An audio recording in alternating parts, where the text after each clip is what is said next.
On the day of the wedding, a poor girl shows up and says to the young billionaire, "My mom said she was the one who was going to marry you. Why did you forget about her?" His reaction shocks everyone present. The sun shone with an almost ironic intensity that spring afternoon. At the Willoughby estate, everything was perfect. White flowers decorated the path to the altar. Light wooden chairs, arranged in impeccable rows, seated 300 guests dressed in pastel tones. A string orchestra played Mozart with the kind of precision only money can buy. Grant Walker adjusted his tie for the 5th time in the last 10 minutes. At 35, tall and elegant in his Italian suit, he embodied success itself. He was the chief financial officer of one of the largest tech companies in the country, having climbed every rung of his career with relentless determination. "Nervous?" asked Jack, his best man and co-worker. "I just want this to start already," Grant replied, running a hand through his perfectly trimmed hair. It was a modern fairy tale wedding, the successful businessman marrying the heiress of a fortune. Rachel Willoughby, the only daughter of Leonard Willoughby, a real estate magnate, was what society called a great catch. Intelligent, sophisticated, with an MBA from Harvard and a classic beauty. The kind of woman who perfectly complemented an ambitious man's resume. The officiant was already in place. The bridesmaids and groomsmen were lined up. The orchestra began playing the wedding march, and everyone rose to their feet. Rachel appeared at the entrance of the garden, stunning in her French designer gown. Grant smiled. It was the smile of a man who knew he was doing everything right. Marrying Rachel was not just a union. It was a merger, a strategic alliance. As she walked down the white carpet rolled over the grass, Grant allowed himself a rare moment of reflection about his past.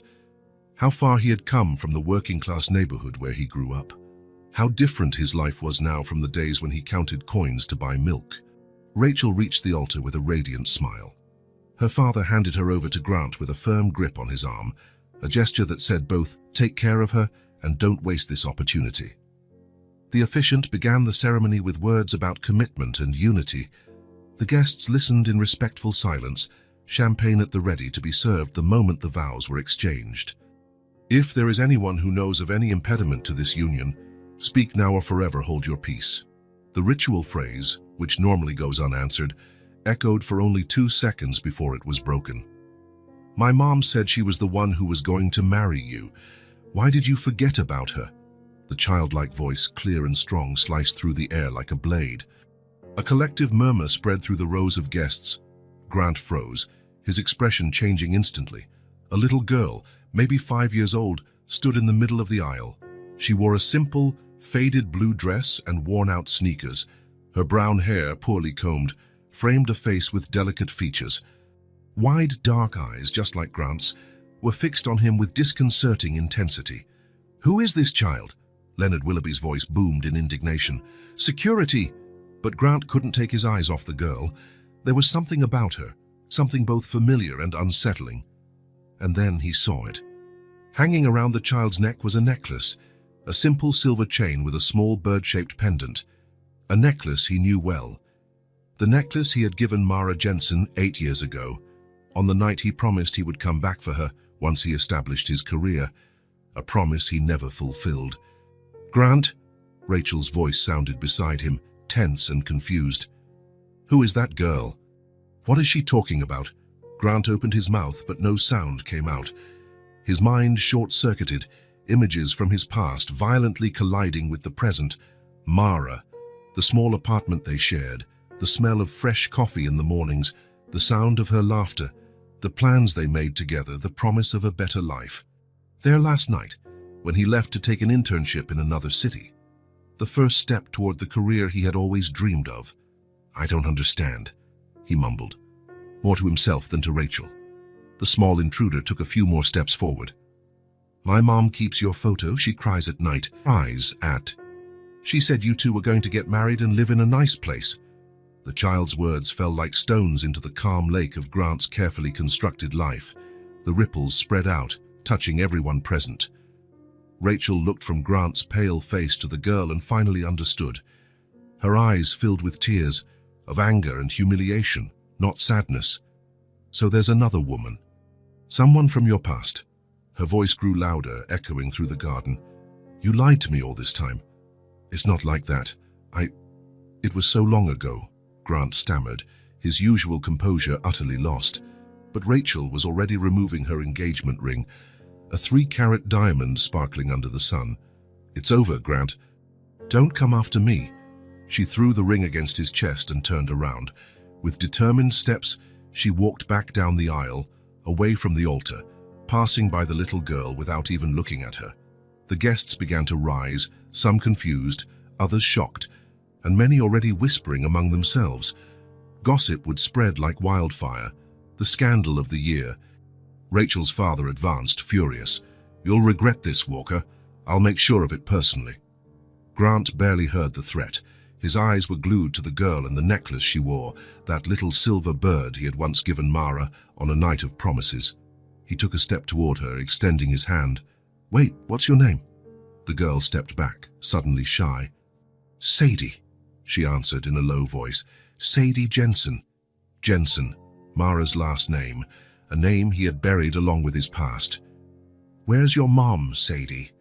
His voice trembled now. Before the girl could answer, a woman appeared at the end of the aisle. Mara, older, her face lined with exhaustion but unmistakably her eyes, just like her daughter's, just like Grant's, were wide with horror. Sadie, she called, urgency in her voice. Come here right now. The girl looked at Grant one last time, with a mixture of curiosity and childlike disappointment, before running toward her mother. Mara grabbed her hand and, without even looking at Grant, turned around and disappeared, taking with her living proof of a broken promise. The garden, once the setting for a fairy tale, now resembled an emotional battlefield. The guests dispersed into groups, discussing the scandal. Rachel's family had vanished.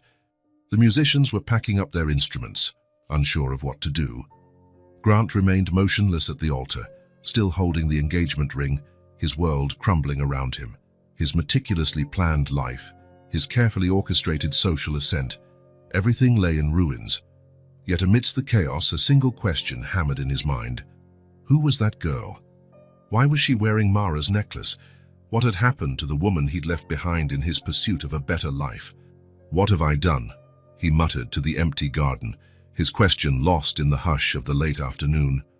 Jack approached, placing a hand on his shoulder. Let's get out of here, Grant. There's nothing else to do here today. Grant nodded mechanically, letting himself be led away from the altar, but his mind was no longer there. It was with a little girl in a faded blue dress and a bird pendant running away from him. It was with Mara, the woman he had promised to love and then abandoned for a better life. It was in the past he thought he had left behind, which had now returned to demand its due. Grant woke up with a pounding headache. The empty whiskey bottle on the coffee table explained why. Sunlight poured through the windows of his penthouse apartment, revealing unusual chaos. His tie on the floor, shoes left in the middle of the room, dirty glasses. The home he always kept immaculate, like his life, now mirrored the turmoil in his mind. He sat on the edge of the bed, rubbing his face with his hands. Images from the previous day flooded back in flashes. The altar, Rachel throwing the ring at his chest, the accusing stares of the guests, and that little girl, that necklace, Mara Jensen. The name he had buried deep in his memories now echoed inside his head.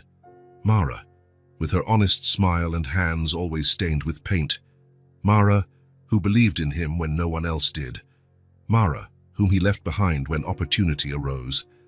Next to the empty whiskey bottle lay his phone, 15 missed calls from his soon-to-be ex-mother-in-law, 5 from the office, 3 from Jack, none from Rachel. Grant ignored them all. There was only one person he needed to talk to. He showered quickly, threw on jeans and a simple t-shirt, clothes he rarely wore anymore. He grabbed his car keys and left. He drove without GPS. The route was etched into his memory, even after 8 years. He crossed the city from the wealthy center to the outskirts, watching the scenery change. Luxury buildings gave way to simpler structures, designer shops to local markets. He finally arrived in Hopefield, the working-class neighborhood where he'd grown up and where he'd met Mara. The streets were the same, narrow with cracked sidewalks and stubborn trees growing through the splits in the concrete. Children played on the sidewalks, enjoying the sunny Saturday. Grant parked his car, a BMW that drew attention in that area, and got out. Some people looked curiously. He felt exposed, as if everyone knew who he was and what he had done or failed to do. He walked to Maple Lane, where the small apartment he and Mara once shared stood. The same three-story building with a worn facade, narrow windows, and clothes hanging from improvised lines. His heart raced as he approached the door of apartment 302. How many times had he walked through that door, exhausted after a day's work, only to find Mara painting, her hair in a messy bun and paint smudges on her fingers. How many nights had they stayed awake in that tiny apartment, planning a future they never got to share? Grant took a deep breath and knocked on the door. Nothing.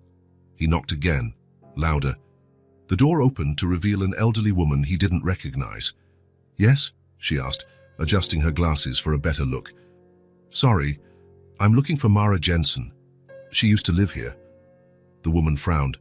"Jensen? Don't know her. I've lived here for 5 years and never heard the name." Grant thanked her and stepped back, confused. Of course Mara wouldn't still be here. Why would she be? 8 years had passed. Lives change. People move on. Just like he had. He decided to ask around. He tried the apartment next door, then the one below. Nobody knew Mara Jensen. On the third door, a middle-aged woman seemed to recognize the name. Jensen, wait, the painter. Dark hair, always had paint on her hands. Grant nodded, hopeful. "Yes, she lived here some years ago." "Oh, right. She moved over to Acacia Grove on the other side of the neighborhood. I heard she lost her apartment here but found a smaller place there, with her little daughter, you know, beautiful girl." Grant felt a tightening in his chest. Mara had a daughter, the girl from the wedding, Sadie. He thanked the woman and drove to Acacia Grove, an even more modest area than Hopefield. Buildings stood cramped together, with small businesses on the corners. The BMW seemed even more out of place there. Grant parked and asked a group of kids playing ball if they knew Mara Jensen. A boy pointed to a housing complex at the end of the street. "The painting lady?" "She lives there, Block C, apartment 12. Grant walked over, hands sweating. What would he say after so long? How would he explain his disappearance? How would he justify breaking every promise he'd made? Block C was the farthest, overlooking a small playground.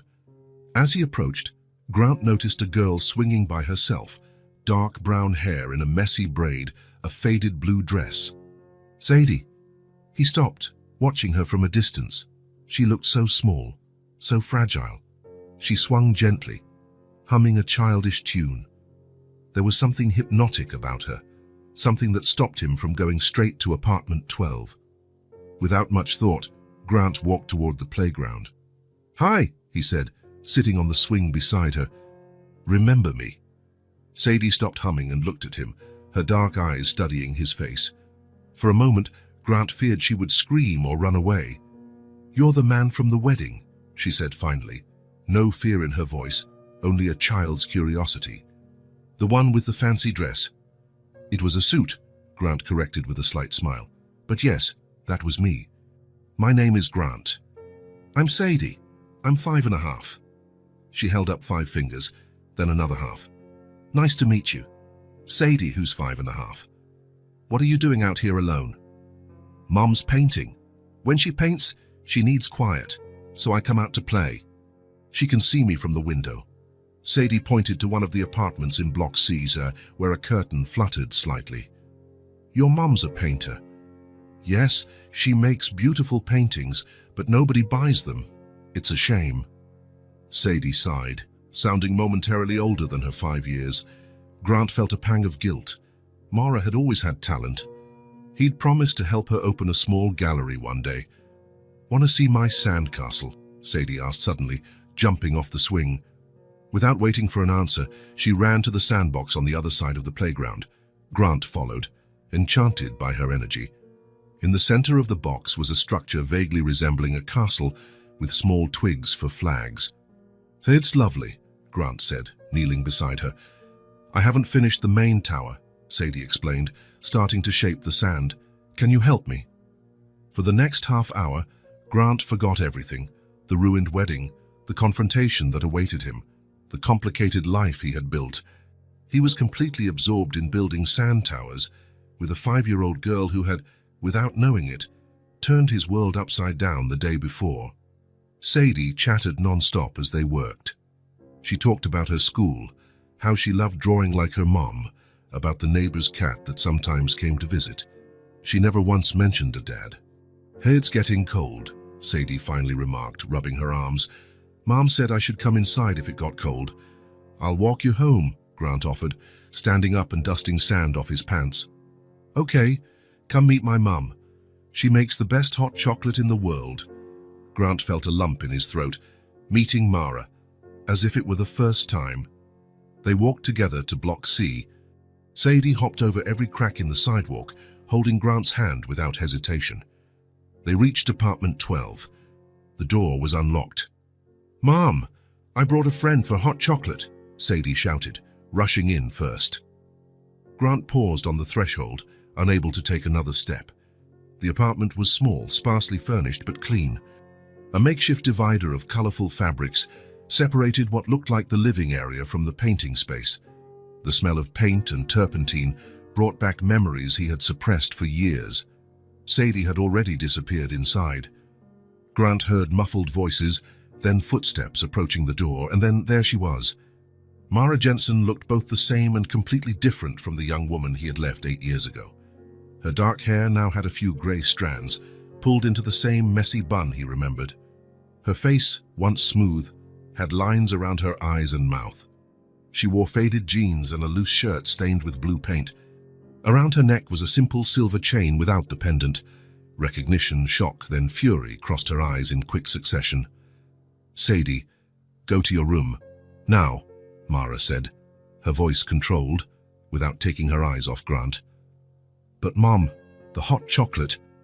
"Later. Honey, go to your room and stay there until I call." Sadie looked from Mara to Grant, confused, but obeyed. As soon as the bedroom door closed, Mara stepped forward, completely blocking his entry. "What are you doing here?" Her voice was pure ice. "Mara, no excuses, no explanations. What do you want, Grant? Why are you here after all these years?" "Why were you with my daughter?" Grant swallowed hard. "My daughter," she had said, "not our daughter, my daughter. I found her at the playground. She didn't know who I was. And you thought it was a good idea to approach her after what happened yesterday." So Mara knew about the wedding. Of course she did. She had sent Sadie there, hadn't she? "You sent her to the wedding?" Mara laughed, a humorless sound. "You think I knew about your wedding? That I would send my 5-year-old daughter alone to crash your big day?" She shook her head. "Is that your version? That I planned some sort of revenge? Then how—" "Sadie saw your photo in the newspaper, in the society section. Entrepreneur Grant Walker to marry heiress Rachel Willoughby. She recognized the man from the photo I keep in a drawer, the man I promised she'd meet one day. She left on her own, took a bus to get there. I nearly lost my mind trying to find her." Grant felt his blood run cold. Sadie had gone alone to the wedding. A 5-year-old crossing the city, determined to find the man from a photo. "I didn't know," he began. "You never know, do you, Grant? You never know the damage you leave behind." Mara crossed her arms. "So what do you want now? An apology? To ease your conscience?" Grant was lost for words. What did he want? Why was he here? Even he wasn't sure. "I just needed to see you, needed to know if you were okay." Mara let out a bitter laugh. 8 years, Grant. 8 years for you to wonder if I was okay, and now you show up out of nowhere. "I know I was wrong, Mara. I know I don't deserve to be here, but—" "Stop." She raised her hand. "I don't want to hear it. I don't need your apologies. I don't need anything from you. I built a life, Grant. An entire life without you. Sadie and I are fine on our own." Each word was a stab in his heart. "Mara, please, just listen to me for a minute." "Why?" "So you can tell me how happy you are now, how your rich fiancé is perfect, how it was worth leaving me behind." "It's nothing like that." Mara took a deep breath, trying to maintain control. "Go away, Grant. Go back to your life. We don't need you." She began to close the door. "Wait!" Grant held the door with his hand. "The necklace. Sadie was wearing the necklace I gave you." For a moment, Mara's cold mask fell, revealing deep sadness. "It was the only piece of you I had to give her." Mara touched the empty chain on her own neck. "Now please, leave." This time, when she pushed the door, Grant didn't resist. He heard the click of the lock and stood there, paralyzed, staring at the worn wood. Through the other side, muffled by the closed door, he heard Sadie's voice. "Mommy, why are you crying?" Who was that man? Grant stepped away, each step weighing a ton. He walked back to his car in silence, his mind filled with memories and regrets. He remembered the night he left, the promises he made, Mara's hopeful face. "I'll come back for you. I'll build a better life for us." Lies, or maybe not at the time. Perhaps he truly believed he would return. But then came success, promotions, a new life, and Mara faded into a distant memory he preferred to forget. Sitting in his BMW, Grant stared at the housing complex, at the windows of apartment 12. He thought about the difficult life Mara and Sadie must have had. He thought about the wealth he had accumulated, the opportunities he had enjoyed. What did any of it mean now? For the first time in years, Grant Walker faced the truth he had buried. Every rung he climbed in his brilliant career had been built on broken promises and shattered hearts. And that realization hurt more than losing Rachel, more than the scandal, more than any humiliation he might face, because it was entirely his fault, his and no one else's. Grant circled the shopping mall parking lot 3 times before making up his mind. The last time he had bought a toy for a child was last Christmas. For Jack's son, a state-of-the-art drone that cost more than many people's monthly rent. But this was different now. He didn't want to impress anyone. He just wanted to see Sadie smile. He ended up choosing an art kit with colored pencils, markers, crayons, and a large drawing pad. He remembered how Mara used to say that drawing was her way of breathing. Maybe Sadie had inherited that from her. He also bought a big brown teddy bear, large enough for hugging, and a set of building blocks. At the checkout counter, the clerk smiled. "Your daughter will love these," she commented while wrapping the gifts. Grant didn't correct her assumption. That word, daughter, stirred a strange sensation in his chest, a blend of fear and curiosity, doubt and possibility. He drove slowly back to Acacia Grove, mentally rehearsing what he would say to Mara. Last time, she had slammed the door in his face. There was a good chance that would happen again. The thought of not seeing Sadie again caused an inexplicable ache in his heart. He parked the BMW a few blocks from the complex. Maybe it was better not to draw too much attention. He took the gift bags and walked toward Block C, every step more hesitant than the last. To his surprise, he found Sadie in the same playground where he had met her 2 days before. She was playing with other children, running and laughing. For a moment, Grant just watched, feeling a twinge of envy for her carefree joy.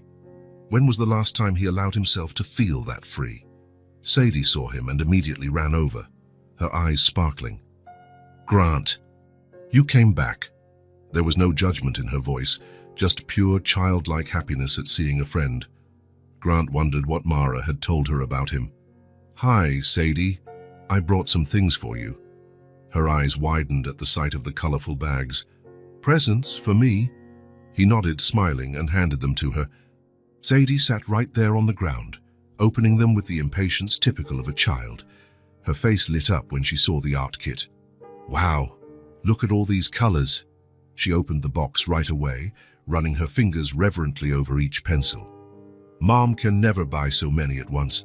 The innocent comment made Grant shrink inside. Of course not.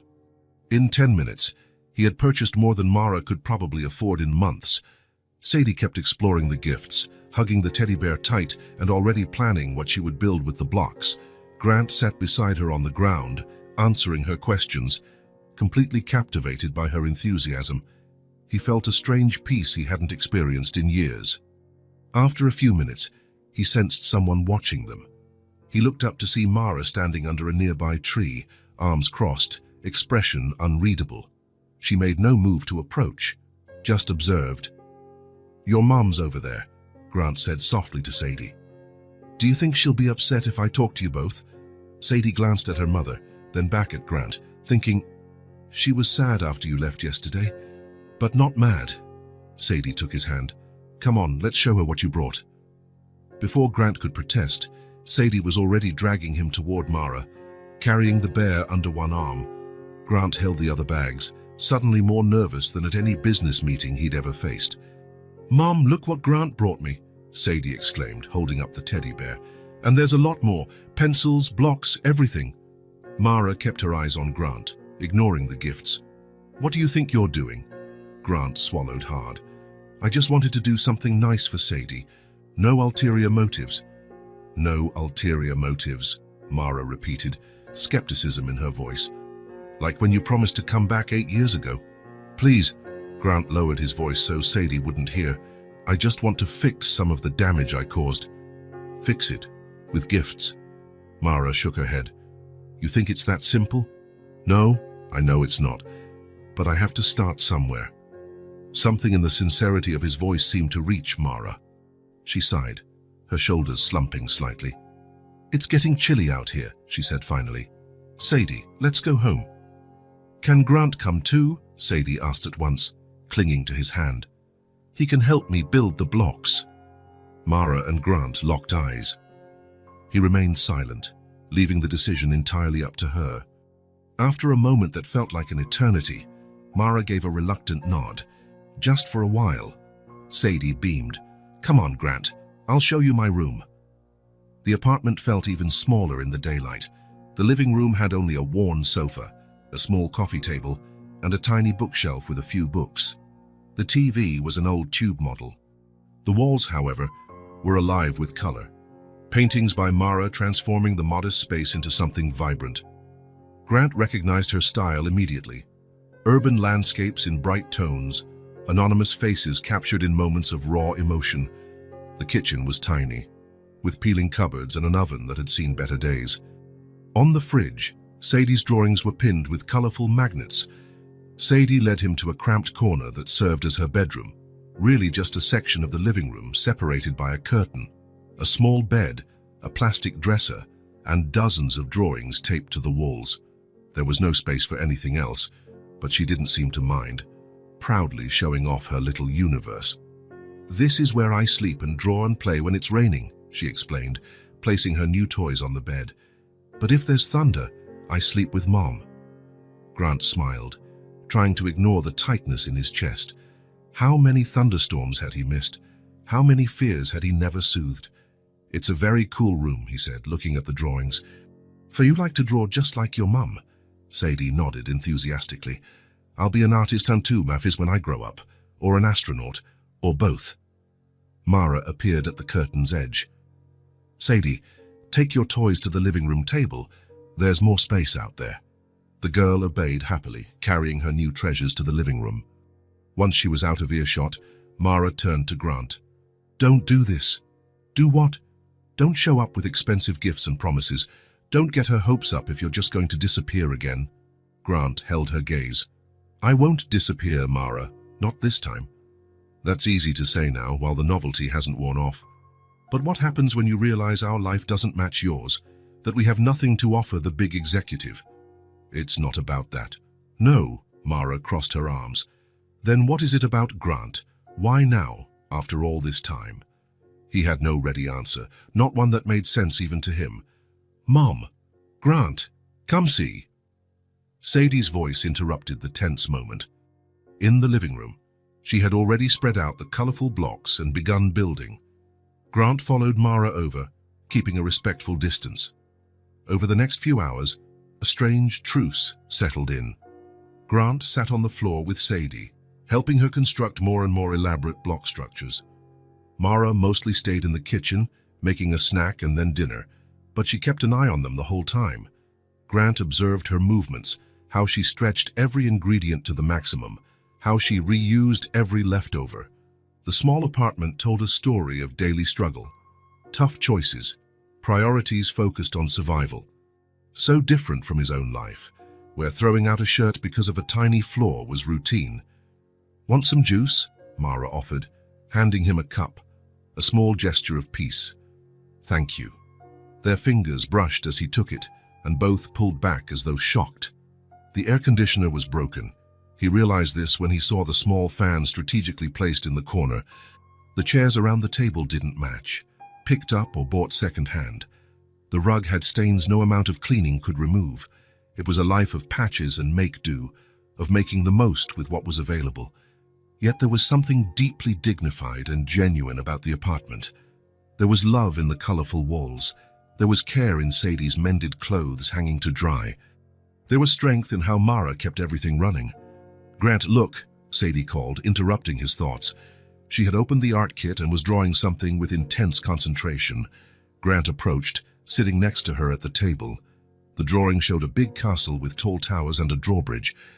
In front of the castle, two figures holding hands, one big, one small, clearly a woman and a girl. "Is that you and your mom?" he asked softly. Sadie nodded. "In our castle, but it's not done yet." She picked a blue pencil and began adding more details. Grant noticed Mara watching from the kitchen, an unreadable expression on her face. "Are you drawing the sky now?" he asked when he saw Sadie coloring the upper part of the paper. "No, it's the castle flag." She kept working, her tongue peeking out in concentration. After a few minutes, she stopped, looking critically at her work. "Something's missing," she said, tilting her head. "What?" Grant asked, genuinely curious. Sadie frowned thoughtfully. "A king? A king? Yeah, every princess and queen need a king in the castle." She looked at him with those large brown eyes. "But I don't know how to draw one. I've never seen a real king." The innocent comment hit Grant like a punch.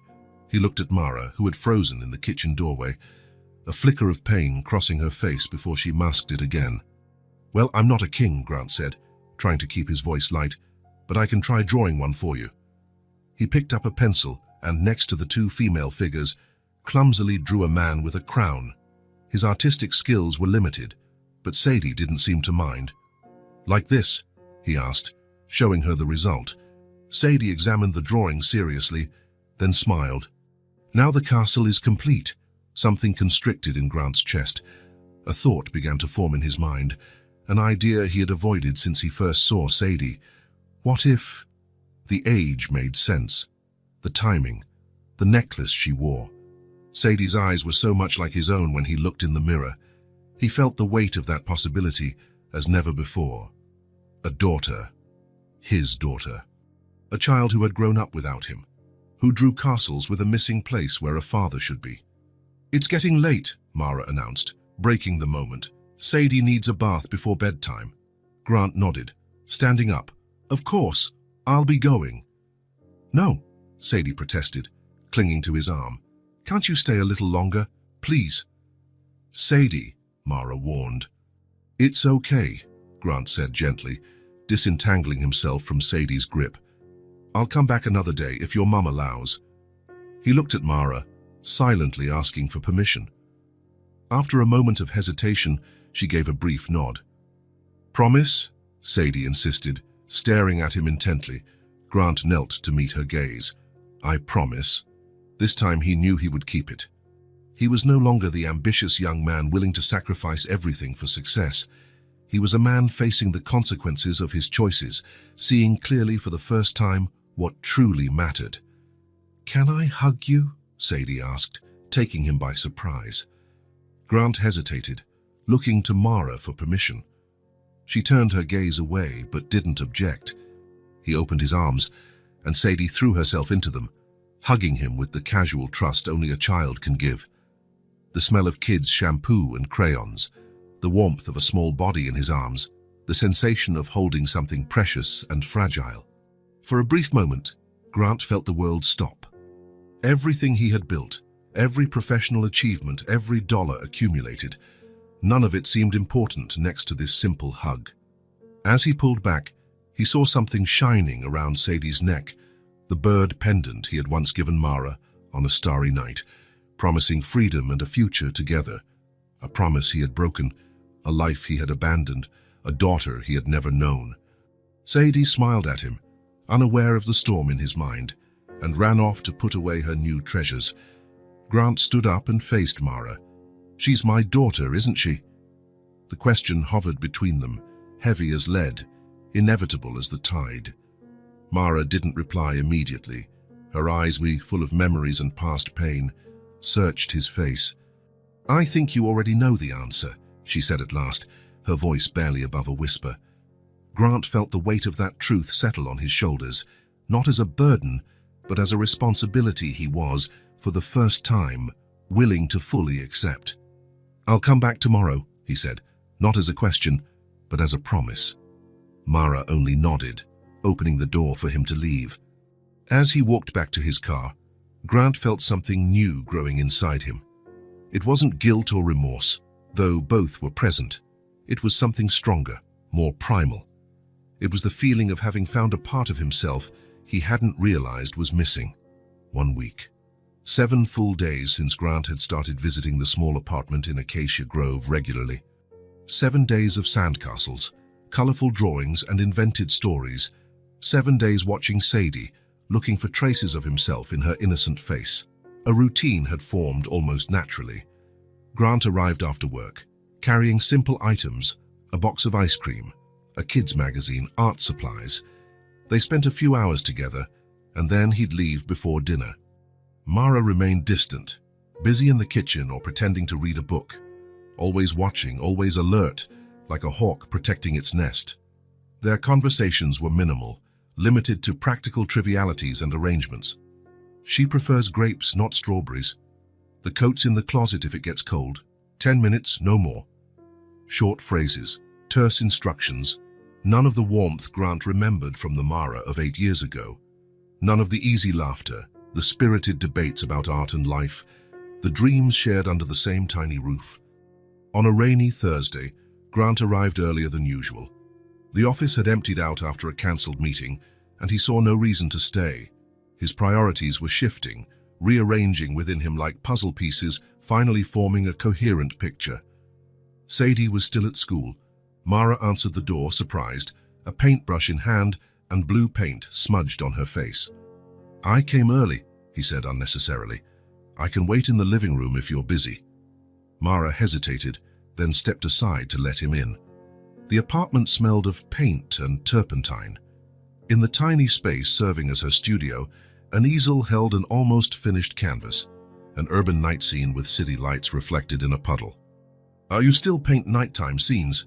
Grant commented, stopping at a safe distance. Mara placed the brush in a cup of water. "Some things don't change." "It's beautiful." "It's work. A commissioned piece for a dentist's office." Grant nodded, imagining her talent reduced to decorating waiting rooms. He recalled how she once dreamed of having her art shown in major galleries, of people contemplating her works in museums. "Sadie won't be back for 2 hours, Mara said, wiping her hands on a rag. "You didn't have to come so soon." "I thought maybe," Grant hesitated, "maybe we could talk, just the two of us." Something changed in Mara's posture. She became more rigid, as though bracing for a blow. After a long moment, she nodded. "I'll make coffee." In the cramped kitchen, Grant sat at the worn table while Mara prepared the old coffee pot. Her movements were precise, efficient.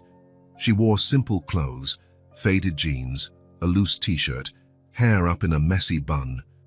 And yet there was a natural elegance in her that time had not extinguished. Mara set 2 mugs on the table and sat across from him. The strong aroma of coffee filled the space between them. "So," Grant began, unsure of how to proceed. "You want to know about Sadie?" Mara finished for him. It wasn't a question. Grant nodded. "I've been thinking a lot. The age, the timing. You're doing math now." There was a hint of bitterness in her voice. "After all these years." "Mara, I need to know. Sadie is—" He couldn't finish the sentence, as though saying it aloud would make everything irreversibly real. Mara took a sip of coffee, her eyes never leaving his. There was a rehearsed calm about her, as if she had imagined this moment many times. "Yes," she said at last, "Sadie is your daughter." Though he had suspected it, hearing her confirmation felt like a punch to the gut. The air seemed to vanish from his lungs.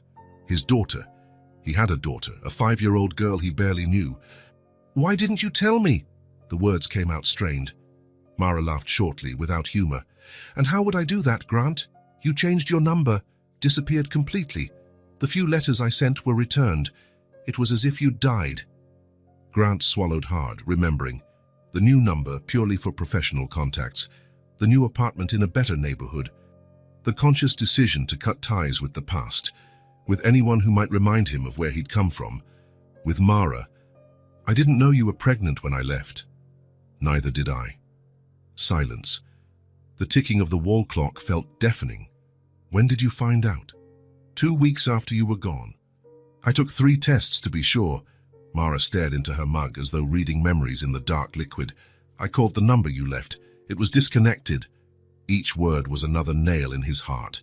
Grant closed his eyes, struggling to process what he was hearing. And then? Then? Mara lifted her gaze, a hardness in her eyes Grant had never seen before. Then I moved on. I worked 2 jobs until my 8th month. I took free prenatal classes at the community clinic. I gave birth alone, with a nurse holding my hand because I had no one else. Mara, No. She raised her hand, cutting him off. I don't want your apologies. That's not what this is about. You asked. I'm answering. Grant nodded, swallowing the words he wanted to say. Sadie was born healthy, 5 fingers on each hand, 5 toes on each foot. She cried loud as soon as she came out. The nurse said that was a good sign of strong lungs. A rare smile crossed Mara's face at the memory. She had your chin from day one, and your eyes. Grant tried to picture it, a tiny newborn, so small and fragile. His daughter, and he hadn't been there. It was hard, Mara went on. But we managed. We always managed, the 2 of us. Does she know about me? Grant asked, his voice barely above a whisper. She knows she has a father somewhere. I showed her a photo of you, the only one I kept. I told her you had to leave before she was born, but that you were a good person. Mara paused. I didn't want her growing up angry. I didn't want her feeling abandoned. Each word landed like a stone in Grant's stomach. Even after everything, Mara had protected his image in their daughter's eyes. Not for him, but for Sadie. Why did you let me get close to her now? He asked. You could have sent me away. You could have said I had no right. Mara looked out the window at the rain falling outside. It wasn't my decision. It was Sadie's. When she saw your photo in the paper, when she realized the man in the picture I kept was real, Mara took a deep breath. She became obsessed, asked about you every day. And then, after she showed up at your wedding, after you came here, I realized I couldn't protect her from this anymore. She has the right to know her father. What about my right to know I had a daughter? The question came out harsher than he intended. Mara's eyes flared. You gave up that right when you disappeared, Grant. When you decided we weren't important enough to be part of your new life. The blow landed squarely because it was true. He had chosen. He had weighed the value of each connection, each relationship, and decided Mara did not fit into the future he was planning. I'm sorry, he said, knowing how inadequate those words were. More than I can ever say. Don't apologize to me. Apologize to her. Grant felt a knot in his throat. What do I say to her? How do I explain? You don't. Not now. She's 5 hours, Grant. She doesn't need to know all the ugly details. She just needs a dad if you're willing to be one. The question hung between them, loaded with expectations and fears. I am, Grant answered, surprising himself with the certainty in his voice. I want to be part of her life. I want to be her father. Mara studied him, looking for signs of doubt or deceit. This isn't a temporary commitment. It's not something you can walk away from when you get bored or when a better opportunity arises. It's a lifetime. I know. You think you know, Mara sighed. The question is, are you ready to change your life for her? To be less than perfect, to make mistakes and keep trying? Grant had no easy answer. He had never allowed himself to be less than perfect at anything he set out to do. He had never allowed mistakes, especially his own. The thought of failing as a father terrified him. Silence stretched between them, broken only by the soft sound of rain on the window. She'll be home soon, Mara said finally, standing to wash her mug. If you want, you can wait for her. Or you can leave and come back another day when you're ready. Grant also rose, feeling oddly calm despite the storm inside him. I'll wait. I want to see her. Mara nodded, not looking at him. Mara, she turned. Thank you for being strong when I was weak, for raising our daughter alone when I wasn't here, for... His voice faltered. For everything. Something softened in her expression, a tiny crack in the armor she had built over the years. I didn't do it for you, Grant. I did it for her. I know. That's why I'm thankful. The door buzzer sounded, cutting the moment short. Mara went to answer, and soon Sadie's excited chatter filled the apartment. She rushed into the kitchen and stopped, surprised and delighted to see Grant. You came early today. Grant knelt, opening his arms, and she ran to him without hesitation. As he hugged her, feeling the warmth of that small body, a certainty formed in his heart. He would never leave her again, no matter the cost. Night fell over the city as Grant drove aimlessly. The streetlights reflected on the BMW's hood, forming patterns he barely noticed. His mind was elsewhere, caught in a whirlwind of revelations and regrets. A daughter. He had a daughter. Sadie, 5 years old with inquisitive eyes, was part of him. His blood. His responsibility. Grant parked at a scenic overlook that offered a view of the city. From there, the lights looked like a carpet of fallen stars, a sight that usually made him reflect on all he had achieved. Tonight, however, all he could think about was what he had lost. 5 years, 5 birthdays, first steps, first words, first drawings, first day of school. Moments that would never come back. Precious instants he had traded for meetings, reports, and bank accounts. Grant pressed his forehead against the steering wheel. Mara's words echoed in his head. I worked 2 jobs until my 8th month, took free prenatal classes, gave birth alone, with a nurse holding my hand because there was no one else. While Mara struggled to raise a child alone, he celebrated promotions in expensive restaurants. While she scraped coins to buy milk, he signed million-dollar contracts. While she curled up with Sadie during storms, he slept on silk sheets in his penthouse. What have I done? He murmured to the empty car. A memory surfaced, as vivid as if it had happened yesterday. Mara, sitting on the floor of their old apartment, surrounded by unfinished canvases, laughing at something he'd said. Afternoon sunlight streaming through the window, creating a golden halo around her face. The feeling that despite all the hardships, they had something genuine and valuable. When you're a big executive, promise you'll still sit on the floor with me and eat pizza straight from the box. I promise. Some things never change, Mara. We won't change. Lies. Or maybe they weren't lies at the time. Perhaps he truly believed he could rise in life without losing his essence, without losing Mara.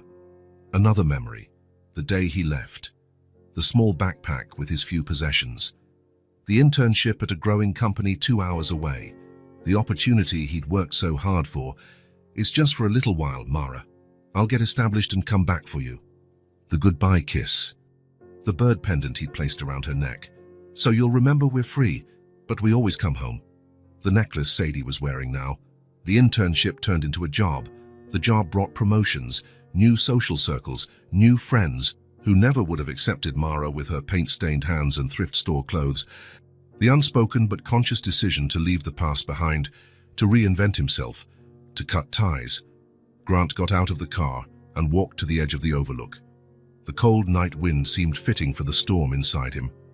He had built a life of appearances, superficial relationships, hollow achievements, a wedding that was nothing more than a merger of conveniences. And for what? So he could tally his successes in annual reports and watch numbers grow in a bank account. Meanwhile, in the small apartment in Acacia Grove, there was something real. There was Sadie, with her genuine laughter and excitement about sandcastles. There was Mara, who, despite all the pain, had taught her daughter not to hate the father who was never there. Grant took a deep breath, the cold air filling his lungs like a sudden clarity. It wasn't too late. Not entirely. Sadie was still little. There was still time to be the father she deserved, to be the man he should have been. Not everything could be fixed. Some damage was permanent, broken trust, lost years, but he could try. He could stay and face the consequences of his choices instead of running away again. For the first time in years, Grant let himself feel the full weight of his decisions, not as abstract guilt, but as concrete responsibility. The tears came unexpected and liberating, running down his face as he looked at the city lights. When he returned to the car, something had changed. There was a new resolve in his eyes, a determination born not of ambition but of something deeper. Grant picked up his phone, dozens of missed calls and messages, from the office, from Rachel demanding explanations, from acquaintances curious about the scandal. He ignored them all and dialed Jack's number. "Grant, where have you been?" "Everyone's looking for you." "I need a favor," Grant said, his voice raspy but firm. "That house you're selling on Pinewood Drive, is it still available?" "Yes, but what does that have to do with everything that's happening?" "I'm buying it. Tomorrow. Get the papers ready." "Wait, you haven't even really checked out the house. Don't you want to think this through?" "I've thought enough, Jack. It's time to act." Grant hung up and took one last look at the city skyline. That was his past, his empire of glass and steel, his hollow achievements. His future lay elsewhere. With a 5-year-old girl who drew castles, with the woman he had abandoned, who now represented his only chance at redemption. It wouldn't be easy. Nothing worth having ever is. But for the first time in a long while, the choices he made weren't based on cold cost-benefit analysis. They were based on what his heart knew was right. Grant started the car and drove back into the city, leaving behind the man he once was. In his place, someone new emerged from the wreckage. A man ready to be a father, ready to face consequences, ready to live a life of real meaning. For Sadie, for Mara, for himself. The first week was the hardest. Grant arrived punctually at 5 in the afternoon, carrying grocery bags or tools. Mara would open the door without saying much, offering only a brief nod of thanks as he set the supplies on the small kitchen table. Sadie, however, would run to greet him with hugs and endless stories about her day at school. "Are you staying for dinner tonight?" Sadie would invariably ask, hopeful. "Another day, Princess," Grant would reply, glancing at Mara, who pretended to be busy putting away the groceries. The unspoken agreement remained. He could be present, but with limits. He could bring things, but not go overboard. He could spend time with Sadie, but without creating expectations he might not fulfill. In the second week, Grant noticed a dripping faucet. "I can fix that," he offered one day, pausing the drawing session he was having with Sadie. Mara hesitated. Accepting help meant admitting a need. It meant lowering her guard, even if just a little. "It's been like that for months," she said finally. "The building super never shows up." It was permission disguised as a complaint. Grant nodded, understanding what was unspoken.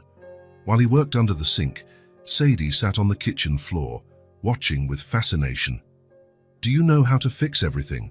she asked, handing him a wrench he had requested. Grant smiled. "Not everything, but some things. My dad was a plumber, you know. So I have a grandpa who was a plumber." Her eyes sparkled with curiosity. Grant paused, caught off guard by the innocent question. He saw Mara freeze by the fridge, listening intently. "You had one," he said gently. "He's not around anymore. But he was a good man who taught me a lot, like how to fix faucets. That and never to give up on a tough problem." Mara exhaled softly, returning to whatever she was doing. Grant finished the repair and cleaned everything up. Later, when he was leaving, she murmured a nearly inaudible thanks. It wasn't much, but it was something. In the third week, he started arriving even earlier. He took Sadie to the playground before dinner. A routine formed, as fragile as a new sprout, but determined to grow. One day, coming back from the park, they found Mara coughing in the kitchen, pale-faced, trying to finish making dinner. "Are you okay?" Grant asked, genuinely concerned. "Just a cold," she replied, but her raspy voice and the way she leaned on the counter told another story. "Mom's been sick since yesterday," Sadie said seriously. "She wouldn't stay in bed because she had to work." Grant noticed the stack of paintings by the door, ready for delivery. Mara couldn't afford to get sick. "Go lie down," he said firmly. I'll finish dinner and take care of Sadie. That's not necessary. It's not about necessity, Mara. It's about letting someone help. Please. Something in the quiet firmness of his voice convinced her, or maybe it was just exhaustion. Mara nodded and went to her bedroom while Grant took over the kitchen. Do you know how to make pasta? Sadie asked, skeptical. Sure. I lived alone, remember? Had to cook for myself. I thought rich people ate in restaurants every day. Grant chuckled. I wasn't always rich, Sadie. And cooking is good. It's like creating something special for people you care about. Together, they finished preparing a simple meal. Grant let Sadie help set the table, guiding her patiently. Then he carried a tray to Mara, gently knocking on her bedroom door. She was in bed, covers pulled up despite the warm apartment, looking smaller, more vulnerable without her usual defensive stance. I brought soup, he said, placing the tray on the bedside table. And these meds are good for colds. The pharmacy on the corner delivered them. Mara watched him, a silent question in her eyes. I'm not trying to buy my way back, if that's what you think, Grant said, guessing her thoughts. I just want to help. Why? Her voice was hoarse but direct. Because you're important to me, both of you. He paused. You always were. There was a moment of silence, loaded with meaning left unspoken. Thank you, Mara said at last. This time, the word was sincere, unguarded. The next morning, Grant arrived before 8. He brought breakfast and a thermometer. Mara felt better but agreed to rest one more day. He took Sadie to school, then came back to take care of the apartment. He washed the piled-up dishes, gathered the dry clothes from the line, and even scrubbed paint stains off the floor of the tiny makeshift studio. When Mara emerged from her room in the late afternoon, she found him fixing the broken window blind. You didn't have to do all this, Grant shrugged. I wanted to. Aren't you going to your job? Your office. I took a few days off, had some vacations saved up. The half-truth hovered between them. Grant didn't mention the ignored phone calls, the unanswered emails, the postponed meetings. He didn't say that his corporate world was unraveling while he chose to spend his time fixing blinds in an apartment in Acacia Grove. In the following weeks, a new pattern emerged. Grant arrived every morning to take Sadie to school. He returned in the evening with whatever was needed, basic groceries, school supplies. On weekends, he took Sadie to the park, the movies, on small outings around the city. He never flaunted his wealth, respecting Mara's dignity. He even traded the BMW for a simpler, more discreet car. His once impeccable, expensive wardrobe gave way to more casual, comfortable clothes. They didn't talk about the past. They didn't discuss the future. They lived day by day, building a new dynamic with the mortar of daily coexistence. One night, arriving after work, Grant found Mara painting in the living room while Sadie drew at her feet. It was such a domestic, natural scene that for a moment he just stood in the doorway, afraid to break the spell. "Grant!" Sadie exclaimed, seeing him. "We're doing art. Come look!" He approached, genuinely curious. On Mara's easel was a portrait coming to life. Sadie, not as a commissioned piece for a stranger, but as a personal work born from her heart. "It's beautiful," he remarked, noticing the delicate way Mara captured her daughter's essence. The curious eyes, the slight mischievous smile, the energy brimming beneath her surface. "Mom says we can hang it in the living room when it's done," Sadie said proudly. "I'm drawing us." She showed him her own artwork, where 3 stick figures, a big one, a medium one, and a small one, were holding hands in front of a house. "Who are they?" Grant asked, though he knew the answer. "Us. You, Mom, and me," Sadie explained, as if it were obvious. "In our new house." Mara and Grant exchanged glances. He saw the flicker of apprehension in her eyes, the fear that Sadie was building hopes that might be dashed. "That's a very special drawing," he said carefully. "Can I put it on the fridge?" Sadie nodded eagerly. As she returned to her coloring, Grant placed the drawing on the fridge with magnets. A simple, domestic act, as if he belonged there, as if he always had. Later, while Sadie took her bath, he helped Mara wash the brushes. "You shouldn't encourage her," Mara said quietly, referring to the drawing. "I'm not encouraging fantasies, Mara. I'm here. Really here. She looked at him for a long moment, searching for any hint of dishonesty. For how long until you get tired? Until your shiny life calls you back? My life is here now, Grant answered simply. With you two. Mara didn't reply, but something in her gaze shifted. A tension that had been there since Grant's return seemed to loosen, if only slightly. Days turned into weeks. Weeks turned into months. An entire season passed. Autumn arrived, painting the small park in Acacia Grove in golden hues. Grant still came every day, still helped however he could. The difference was that now Mara smiled more when she saw him. The tension in her shoulders eased when he was around. The small daily gestures, the morning coffee, the light bulbs changed, the homework done together at the kitchen table, formed a mosaic of normalcy none of them had believed possible. One Saturday, while Sadie napped after a busy day at the zoo, Mara and Grant sat at the kitchen table, sharing a cup of tea in a rare moment of quiet. She asked me yesterday if you're ever going away, Mara said, staring into her mug. Grant felt his chest tighten. What did you tell her? The truth. That I don't know. I'm not leaving, Mara. You say that now. But what if you realize what it really means to stay? When you figure out it means trading your life of luxury for this, she motioned around the small apartment. Don't you see? Grant asked softly. I've already chosen. I'm already here. Why? The same question she had asked when she was sick, but now it carried a different weight. Because I spent 8 years building a life that looked perfect on the outside, but was empty on the inside, he answered honestly. Then I saw Sadie at that wedding. I saw you again, and I realized everything that truly matters is right here. Mara studied him, searching for something in his face. Whatever she saw seemed to satisfy her, at least for the moment.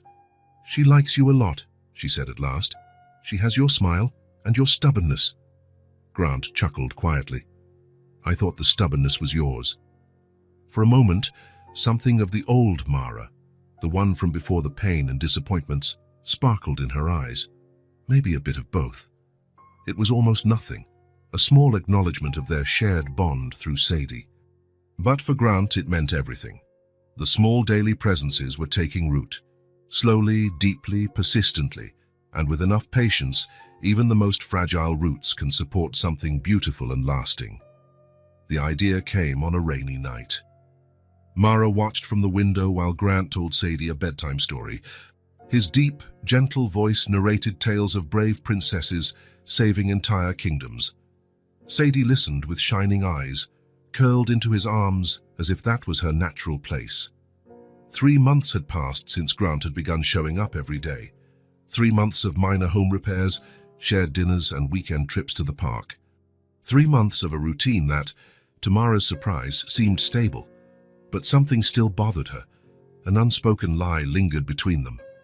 Sadie still didn't know who Grant really was. Good night, princess, Grant said, kissing Sadie's forehead. Good night, she replied, hugging the teddy bear he'd brought on his first visit. Will you be here tomorrow when I wake up? She asked that question often, as if testing the limits of his presence. I'll be here for breakfast, Grant promised. Now, go to sleep. When he stepped out of her small makeshift room, he found Mara still by the window watching the rain. She asleep? She asked without turning. Almost. She's fighting off sleep so she can finish coloring. Mara smiled faintly. That was so typical of Sadie. Grant, she began, still looking at the rainy night. We need to tell her. He didn't ask, tell her what? He knew exactly what Mara meant. Are you sure? I thought we wanted to wait a bit longer, see if you'd stick around. Mara finally turned. There was no accusation in her voice this time, just weariness. It's been 3 months. You're still here. And I'm staying. Then she deserves to know. It's not fair to keep it from her. Grant nodded, settling on the worn couch. Part of him feared this inevitable conversation. He was afraid of Sadie's rejection, her anger, afraid to lose the simple, uncomplicated bond they had built. How do we tell her? He asked at last. I'll talk to her tomorrow while you're at work. It'll be easier for her to process on her own. without feeling pressured. What if she gets angry? Mara sat beside him, leaving a careful space between them. She probably will. She has every right. We both kept this from her. Do you think she'll hate me? The vulnerability in Grant's voice caught Mara off guard. The confident man she once knew, the successful executive who never showed uncertainty, looked genuinely terrified at the thought of losing a child's love. Not for long, Mara said honestly. Kids have an incredible capacity to forgive, especially if they feel loved. And she does feel loved, Grant. She knows you care. I do care. The simple words hovered between them, heavy with meaning. Then it'll be okay, Mara concluded, standing. Maybe not immediately, but eventually. The next morning, Grant left early for work after having breakfast with Sadie. The goodbye kiss on her forehead lingered longer than usual. Mara noticed his hesitation, like he was afraid this would be the last time she welcomed him so warmly. Give her time, Mara whispered as she walked him to the door. Come back in the late afternoon, like always. Grant nodded, the lump in his throat visible. After dropping Sadie off at school, Mara spent the day in restless anticipation. She cleaned the apartment, organized supplies, tried to paint, but couldn't focus. At 3, she picked Sadie up. The girl came out chatting about a new game, oblivious to her mother's tension. At home, Mara prepared a special snack, cookies and hot chocolate, Sadie's favorite. They sat at the kitchen table, the girl swinging her legs as she nibbled on a cookie. Sadie, we need to talk about something important. The seriousness in Mara's tone made Sadie stop swinging her legs. Her big brown eyes, so like Grant's, locked onto her mother with curiosity. Did I do something wrong? No, sweetheart. It's not that. Mara took a breath. It's about Grant. Sadie smiled. He's taking us to the movies on Saturday. He promised. Yes, he did. Mara straightened a napkin, stalling.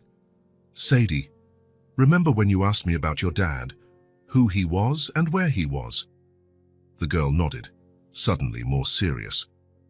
Remember I showed you a picture of a man I said had to leave before you were born? Another nod. Sadie seemed to be piecing it together. Grant is that man in the photo, Sadie. Grant is your dad. Silence.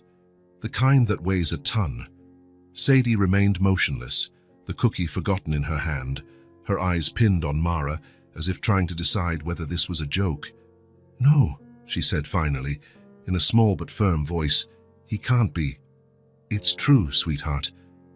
Grant is your father. Sadie shook her head more forcefully. No, my dad went away before I was born. He doesn't even know me. He didn't know you existed, Sadie. He left before I found out I was pregnant. Then why didn't he ever come back to see? Why didn't he ever want to know about me? Tears filled Sadie's eyes, her voice trembling. Emily has a dad who lives far away, but he calls all the time. Why didn't mine ever call? Mara felt a sharp pain in her chest. How could she explain adult failures and choices to a child? How could she justify years of absence? It's complicated, sweetheart. Sometimes grown-ups make mistakes, big mistakes. He didn't like me, Sadie asked, tears threatening to spill. Oh, Sadie, Mara knelt by her chair. He didn't know about you, and now that he does, he's here, isn't he? He comes every day, he plays with you, he takes care of you. Sadie was silent, absorbing the information. Then, with the brutal honesty of a child, she asked, He hurt you, didn't he? Is that why you're sad sometimes? The question struck Mara like a blow. How had Sadie, only 5 years, noticed the sadness she tried so hard to hide? It was a long time ago, Sadie, she answered carefully. And people can change. I think Grant has changed. Sadie pushed her chair back and stood up. I don't want to talk about this anymore. Sadie, can I go to my room? Mara nodded, recognizing her daughter's need to process what she'd just learned. Sadie walked slowly to her makeshift bedroom, drawing the curtain that separated her space from the rest of the apartment. The silence that followed was agonizing.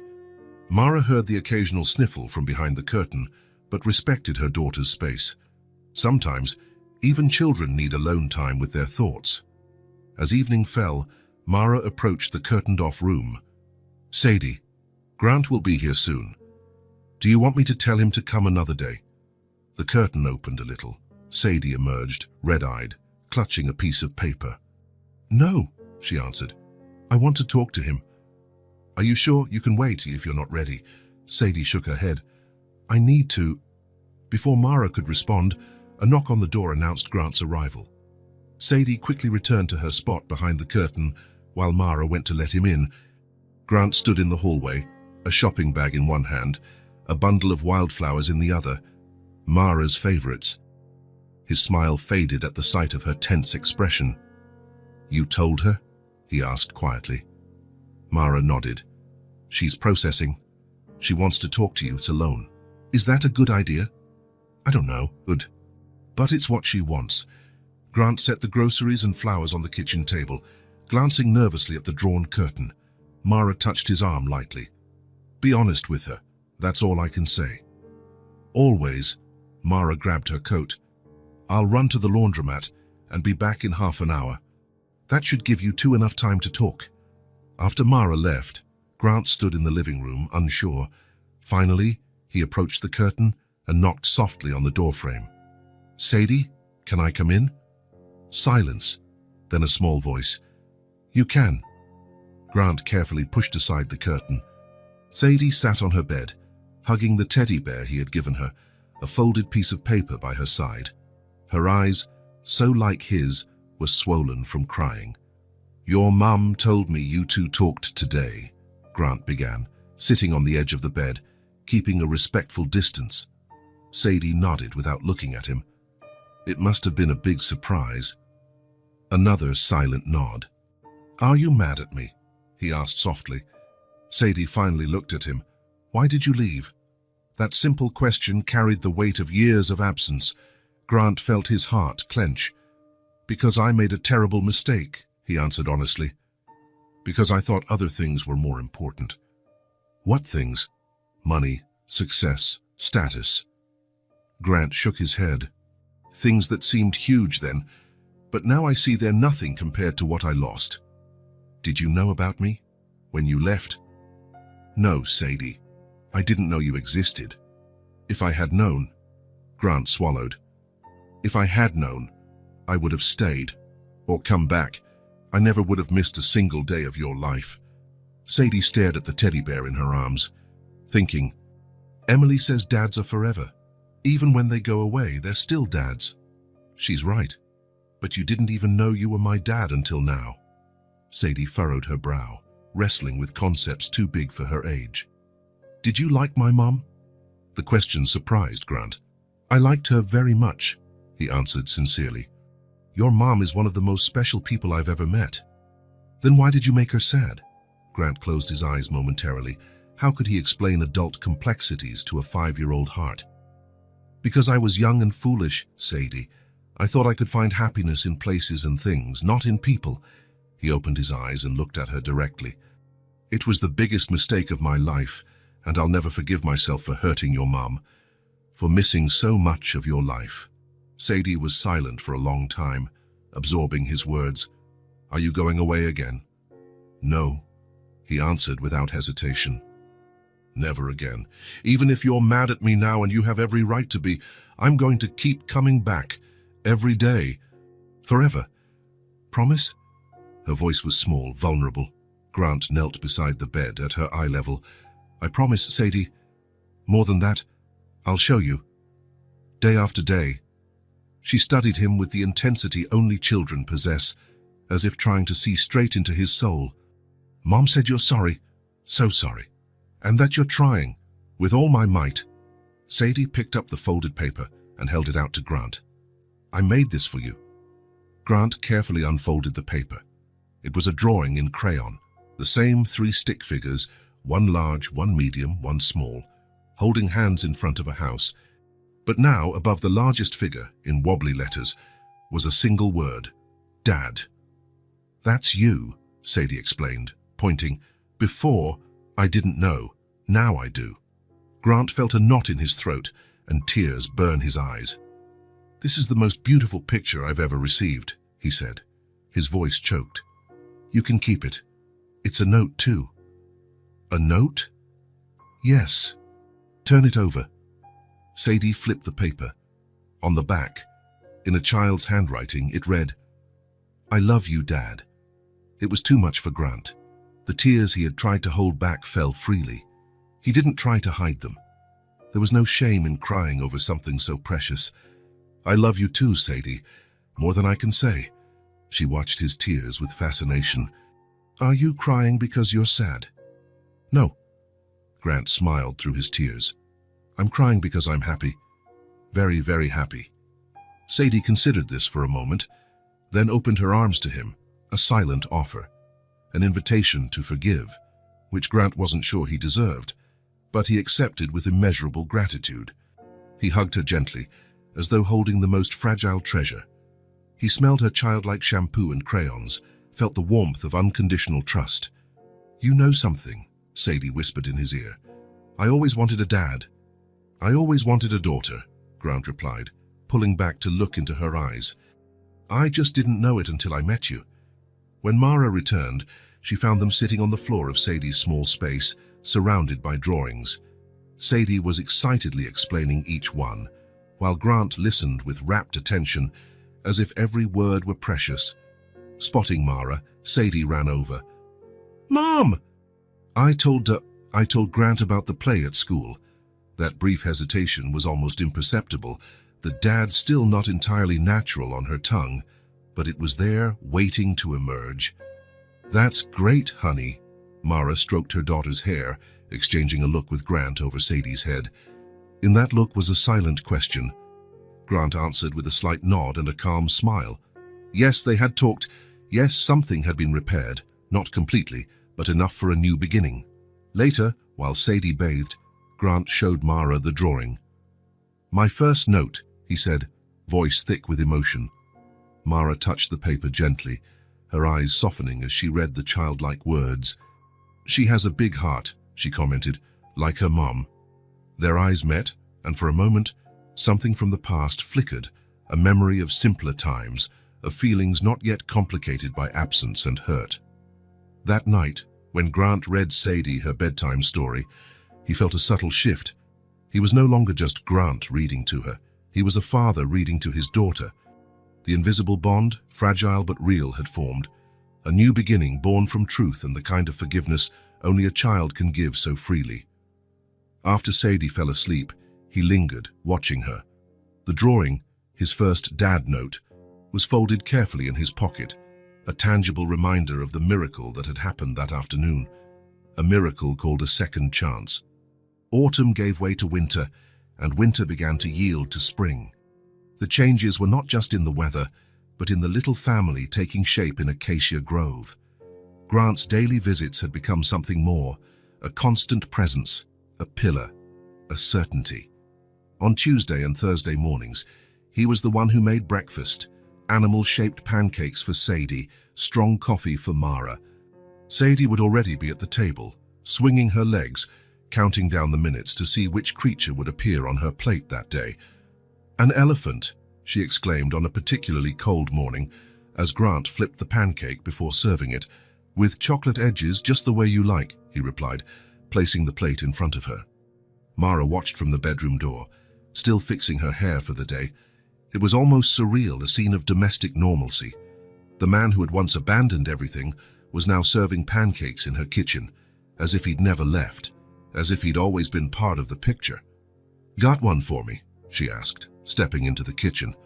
Grant smiled, that smile that could still warm her inside, despite her best efforts to resist. "Of course. Yours is a butterfly." Her pancake had uneven wings, but the care behind it was evident. Mara thanked him with a nod, sitting next to her daughter. Shared meals, once a rare luxury, had become part of their routine, small moments that built something new among them. Monday, Wednesday, and Friday afternoons, Grant picked Sadie up from school. The other parents knew him now, waved, included him in conversations about school events and birthday parties. Sadie's dad, they called him. He never corrected them or explained those missing years. He accepted the title with a mix of pride and humility, like someone receiving a gift he wasn't sure he deserved, but was determined to honor. At home, the pile of children's books grew every week. Grant read to Sadie before bed, doing different voices for each character, making her giggle at his exaggerated performances. Mara would listen from the kitchen, smiling secretly at her daughter's laughter. "Just one more, Dad, please," Sadie would plead each time the story ended. Dad now rolled off her tongue naturally, as if it had always been there. The first few times Sadie said it, Grant grew visibly emotional. Now it was simply who he was, her father. One afternoon in March, Grant arrived with news that would change their dynamics. "I found a school," he announced during dinner. "The Aurora Institute. It's public but has a special arts program." Mara paused mid-bite. "A school for Sadie?" "Yes, it's only about 10 minutes away by car. They have openings for the next semester." Grant looked at Sadie, who was listening attentively. "They offer painting classes twice a week." The girl's eyes lit up. "Like what Mom does?" "Exactly. I thought you'd like it." Mara set her fork down. "Grant, I'm not sure we can—" "I already took care of everything," he replied softly. "Registration, materials, uniforms. I just need your authorization." There was a time Mara would have rejected that outright, seeing it as an intrusion or control. But now, after months of seeing Grant's consistent dedication, she just nodded. "We can visit first, see if Sadie likes it." "Of course, I set up a tour for tomorrow, if that's okay." The school visit was a success. Sadie loved the art room, the green spaces, and the bright children's library.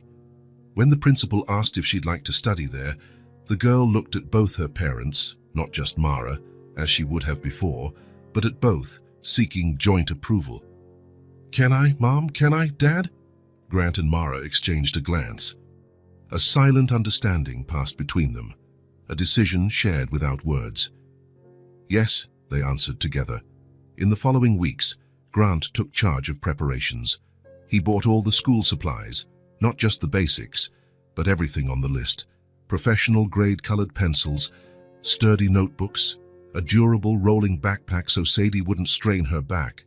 "It's too much," Mara commented when she saw everything laid out on the table. "I want her to have the best," Grant simply replied. "The best isn't always the most expensive, Grant." He smiled, recognizing the truth in her words. "You're right. But in this case, I want her to have good tools to develop her talent. The kind you should have had." The remark caught Mara off guard. "I had enough." "No, you didn't. And look what you created anyway." Grant gestured at the paintings on the walls. "Imagine what you could have done with the right support." Something in his sincere admiration moved Mara. It wasn't pity or guilt. It was genuine respect. On the first day of school, the three of them went together. Sadie held one parent's hand in each of hers, skipping with excitement. Her new uniform, her hair carefully done in 2 braids, Grant had learned to make after countless failed attempts and tutorial videos. "I'm nervous," Sadie admitted when they reached the school gate. Grant knelt to meet her eyes. "To know what my dad used to say when I was nervous about something new." Sadie shook her head, curious. He said, "Courage doesn't mean not being afraid.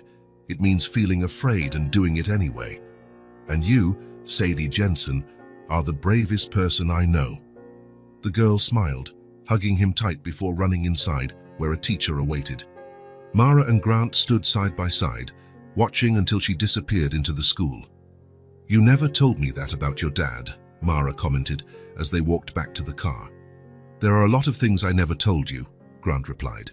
"Things I want to share now, if you'd like to hear." There was a pause, charged with possibilities. "I'd like that," Mara said finally. It was the beginning of something new, not a return to the past, but a rediscovery. Walks in the park while Sadie was in school, talks about books and movies over dinner, shared memories revisited without the sharp pain of before. Grant began spending more nights on the apartment sofa, at first when the weather was bad, then on nights he stayed late helping Sadie with homework. Her pillow and blanket took up permanent residence in the living room closet. In April, Mara started looking for work again. Her savings were running low, and although Grant helped with Sadie's expenses, she needed to keep her independence.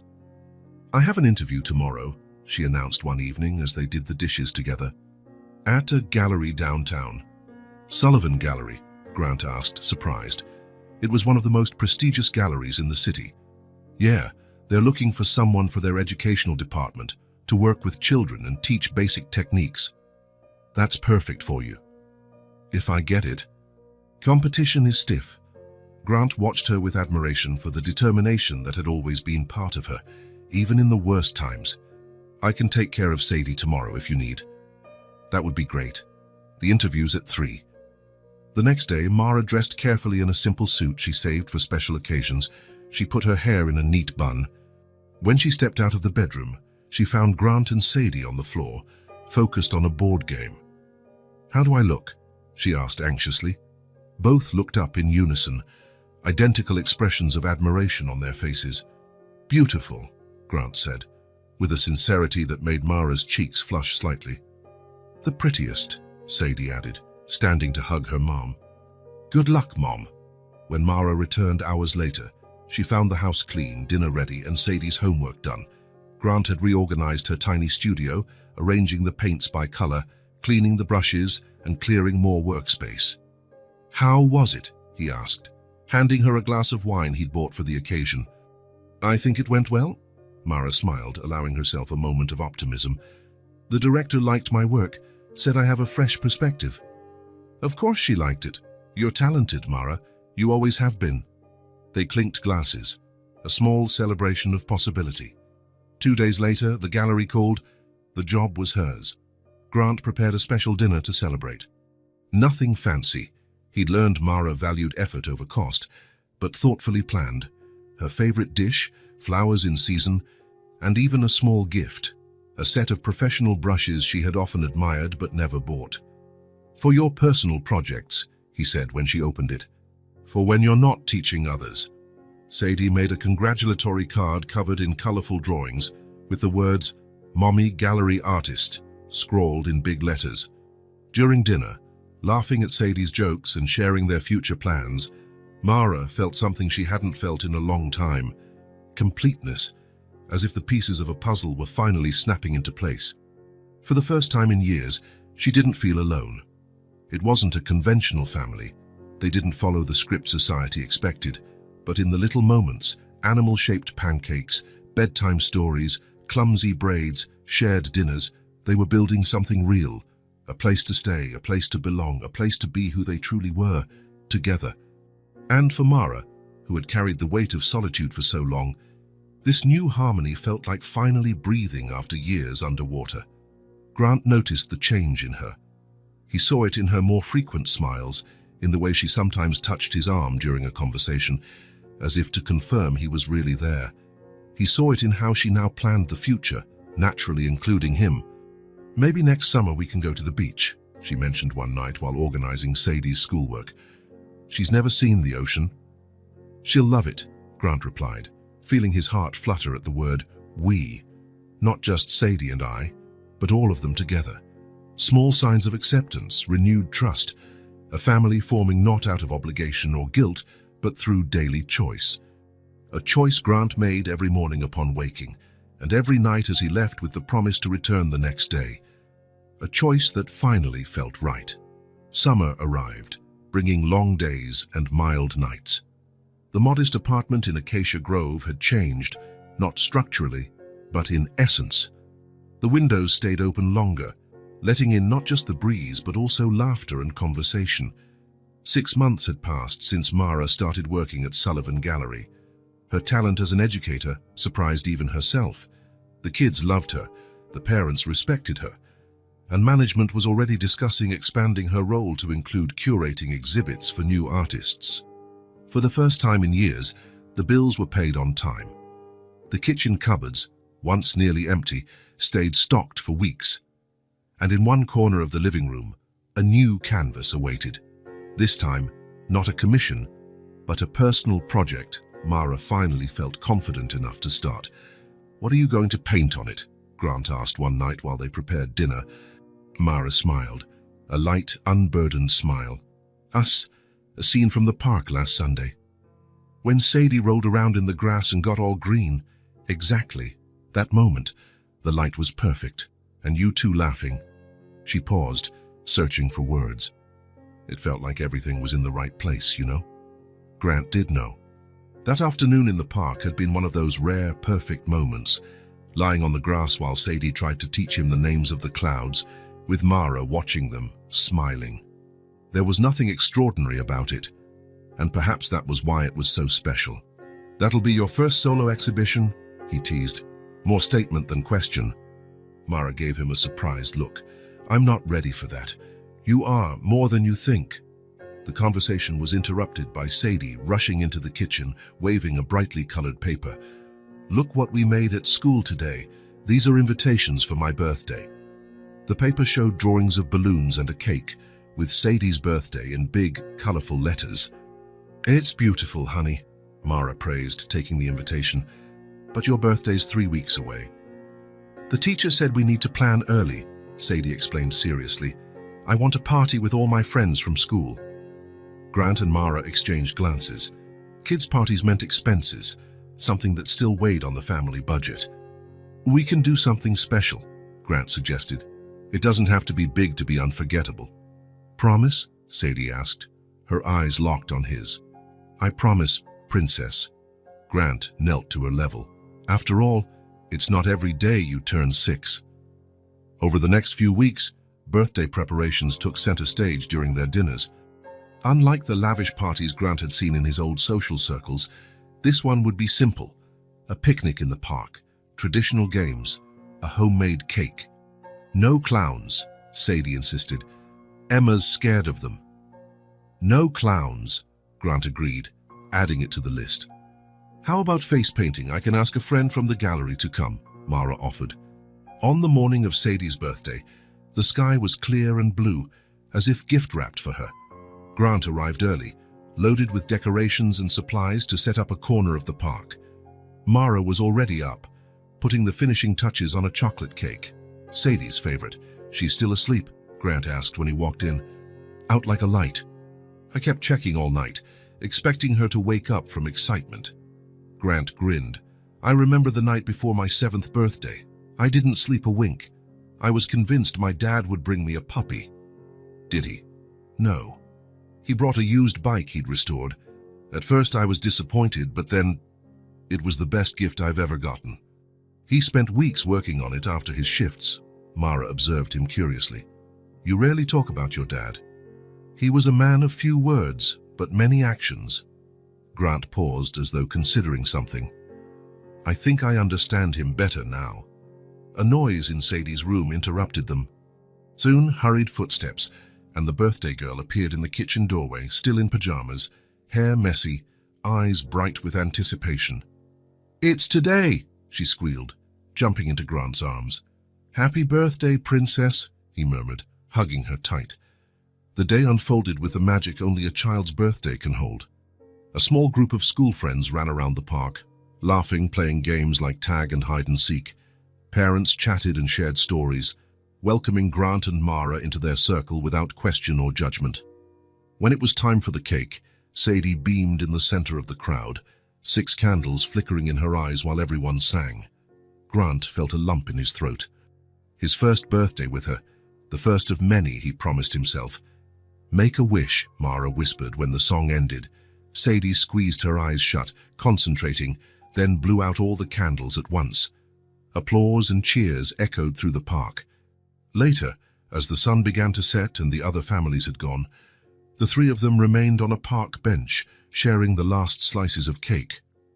Sadie sat between them, leaning against Grant, while Mara wiped the remaining face paint from her cheeks. "It was the best birthday in the world," Sadie declared, sleepy after a day full of activity. "Better than last year?" Mara asked. Sadie nodded. "Last year it was just you and me, Mum. Now I have both of you." The simple statement hit both Grant and Mara like a gentle but profound truth.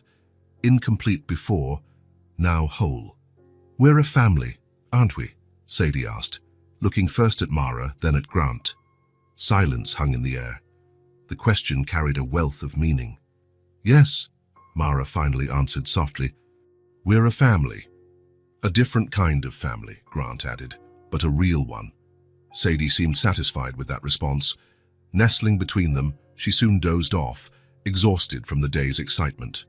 Over her head, Grant and Mara exchanged a look. No more words were needed. The journey they had taken, from separation to reunion, from mistrust to acceptance, from emptiness to fullness, was etched into their faces and hearts. It wasn't the life Grant had imagined for himself when he left that working-class neighborhood years ago, chasing success and wealth. There were no mansions, no luxury cars, no enormous bank accounts, but there was something infinitely more valuable: the soft breathing of Sadie, asleep between her parents, the look in Mara's eyes, no longer resentful, but calmly accepting, the warmth of belonging that no material possession could ever buy.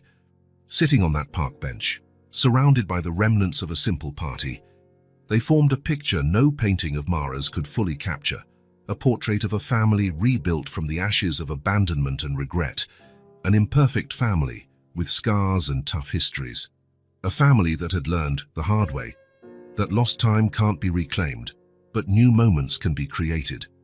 A family that discovered redemption doesn't come in grand gestures, but in the consistency of small acts of love. "Shall we go home?" Grant asked softly, stroking Sadie's hair. Home. The word now had a new meaning. Mara nodded, a gentle smile on her lips. "Let's go home." Together, they rose carefully so as not to wake Sadie. Grant lifted her in his arms, her slight weight resting against his chest. Side by side, they walked slowly through the dimming park, leaving behind deflated balloons and empty wrappers, but carrying with them the knowledge that finally, after so many detours and hurts, they had found their place. A place where luxury didn't matter, but presence did.